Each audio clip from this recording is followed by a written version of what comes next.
प्रणाम भारत। मैं हूं रूना आशीष और हम बात करने वाले हैं उन त्योहारों के बारे में या उस त्योहार के बारे में जो कि पितृपक्ष के दौरान मनाया जाता है। मित्रों, आप जानते हैं पितृपक्ष ये वो समय होता है जब हमारे हिंदू धर्म में कहा जाता है कि हमारे पूर्वजों की आत्माएं हैं जो धरती पर आती हैं और अपने घर वालों को देखने आती हैं। क्या वो हमें याद कर रहे हैं? क्या वो अच्छे से हैं? क्या वो जिंदगी में आगे बढ़ रहे हैं? ये वो समय होता है जब बहुत बड़ा उत्सव नहीं मनाया जाता है, बल्कि इन पुण्यात्माओं को अपने घर पर बुलाया जाता है। अलग अलग दिन पूजा रखी जाती है, श्राद्ध मनाया जाता है। श्राद्ध पक्ष भी इसलिए नाम रखा जाता है। लेकिन संजा ये एक ऐसा त्योहार है जो इसी समय पे मनाया जाता है। मित्रों, जो संजा है उसका पितृपक्ष से कनेक्शन कुछ इस तरीके से बताया जाता है कि जब आपके पूर्वज आते हैं तो घर की लड़कियां उनको प्यार दिखाने के लिए घर सजाती हैं और वो ये भी कहती हैं कि मुझे एक बहुत सुंदर वर देना, मेरी रक्षा करना जब तक मेरी शादी नहीं हो जाती है, और जब मेरी शादी हो जाए तो भी मेरी रक्षा करना ताकि मैं घर आगे अच्छे से चला सकूं।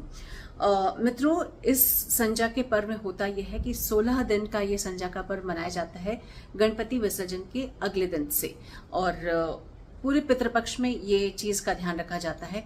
घर की बाहर की दीवारों पर जो गोबर है उसकी डिजाइन्स बनाई जाती हैं और मुख्यतः उसमें स्क्वायर होते हैं, उसमें ट्रायंगल्स का प्रयोग किया जाता है और उसमें कभी फूल चिपकाए जाते हैं, कभी रंगी बिरंगी पन्नियां चिपकाई जाती हैं, कभी कभी उसमें मैंने देखा है अनाज भी चिपका दिए जाते हैं। और इस तरीके से हर समय हर शाम को कुछ अविवाहित लड़कियां और मुख्यतः जो टीन एज गर्ल्स जिसे कहा जाता है वो मिल बैठकर आरतियां गाती हैं, कभी संजा के गीत गाए जाते हैं और यही कहा जाता है कि मेरा जो भी वर होगा उसे सुंदर रखना, मैं जब भी शादी करूंगी तो मैं बहुत स्वस्थ रहूं।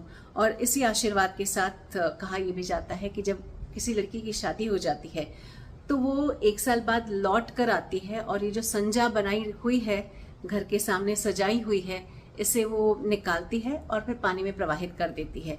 और इसके साथ ही ये मान लिया जाता है कि पूर्वजों ने तुम्हें आशीर्वाद दे दिया है ताकि जिंदगी बहुत अच्छे से बीते। इसे गुलाबाई भी कहा जाता है, भूराबाई भी कहा जाता है। इसे महाराष्ट्र में स्पेशली, इसे हरियाणा में, राजस्थान में, दिल्ली में, उत्तर प्रदेश में भी मनाया जाता है। अब आपसे ये जानना चाहती हूँ, क्या आप संजा इस उत्सव के बारे में जानते थे? लिखकर बताइए। प्रणाम भारत, जय हिंद।